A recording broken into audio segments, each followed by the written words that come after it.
No, mayong aga sa mga tanan yung mga followers ko. No, sa taga Manila no na hindi makaintindi ng aking salita dahil Ilonggo ako kasi may conflict dito no kasi nagpapatakbo ako bilang vice governor. Hindi ako mayaman pero mayaman ako sa pagmamahal sa bayan. No, dahil makabayan ako, dahil mahal kong bansang Pilipinas, the bansang offer, no, the bansang Tarsis, no, offer Shiva Tarsis, dahil hindi nyo pa alam, dahil pinag-aralan namin to. No?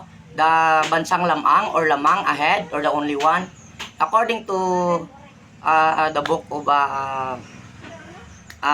Rogeriana, no? Tabula Rogeriana, most advanced map na nakalagay doon ang ating bansa ay ang pangalan niya is lamang or lamang or the only one or most advanced map, lamang or the only one, lamang siya, no? The story of Lamang in the Marcos Diverse, no? Na sinulat ng taga Luzon, no? Si Pedro Bungcani yata yon nung sumulat, no? Hindi ko na maalala, no? Kasi busy rin ako, no? Hindi ko lang na-review, no? Dahil nakasulat dito the Marcos Diverse in Marcos Diverse in Lamang, the book of Lamang in Marcos Diverse. No, anong nakasulat sa librong yan? Ang nakasulat sa librong yan ay ang totoong sentro ng paksa ay hindi yan part sa lamang ay totoong tao. The parts of lamang is tinutukoy nito ang bansang Pilipinas na ang pangalan is lamang or the only one na sabi sa according to the map, the most advanced map, the Tabula Rogeriana, was created and since 14th century or 14 AD, matagal na panahon na. No, binago lang pagdating ng mga Kastila, binago nila, sinira nilang lahat ng mga mapa at mga ebidensya. The proof of evidence is wala na. No? Nung unang Marcos na diverse ay unti-unti ang inangat. Ibig sabihin yon ay unti-unti sanang pa-asinsuin yung Pilipinas or paano yung Pilipinas ipa-asinsuin or pa-develop or unti sanang maging maganda ng buhay ng Pilipino. So kaso is na failure siya.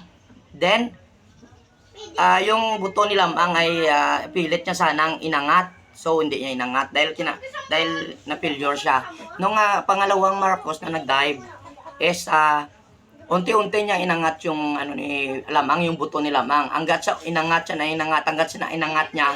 Tapos si Lamang ay hinalikan ng isang babae na taga Cordillera, no, taga Banawe or taga Cordillera siya, no. Tapos hinalikan siya hanggat unti-unti siyang nabuo, no, at naging tao ulit.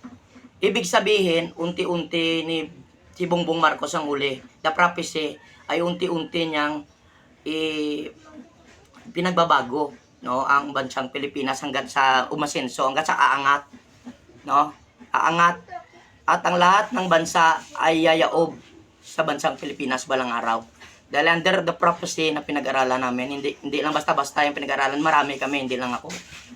Yung totoong talagang aasinsong Pilipinas. Sa ngayon, yung Pilipinas, no, marami ng kahit anong sabihin nila sa presidente, hindi nagsasalita. Pero dyan pa rin ako sa iyo, Sir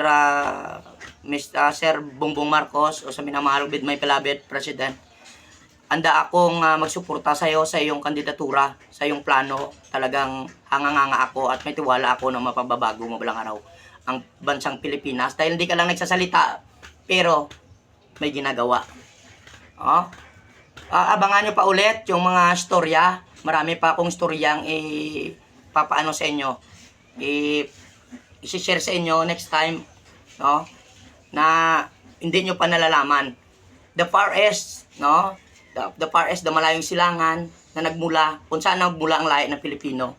Alam namin yan kasi pinag-aralan ko yan. Pinag-aralan namin yan, hindi basta-basta. Kung saan, no, kung bakit ang Israel ay close na close ang Pilipinas. No, alamin natin sa susunod kong topic. Paalam ko sa iyo kung what is the AITA, the meaning of AITA. Kung ano talagang AITA, anong importansya ng AITA, no? Sa buong Pilipinas, sa buong mundo, no? Kung anong kwento ng AITA at sa iba pa. Salamat. Please subscribe and follow. Please share sa video na to. Please share, subscribe and follow my Facebook vlog, Robinod Velasco. Mga ka-Robinod, maraming salamat. God bless. Sa walang sawang pagsuporta, no? Sa 2 years kong pagbablog, hindi nyo ko iniwan. No, sinuportahan nyo ako, unti-unting umaakyat. Hanggang na umabot na tayo sa 2 million rich people. No? Ang laki na yon, 2 million rich people ang nakakita. Laki-laki na yon. Kaya, laking oportunidad. God bless ha. Paalam sa lahat.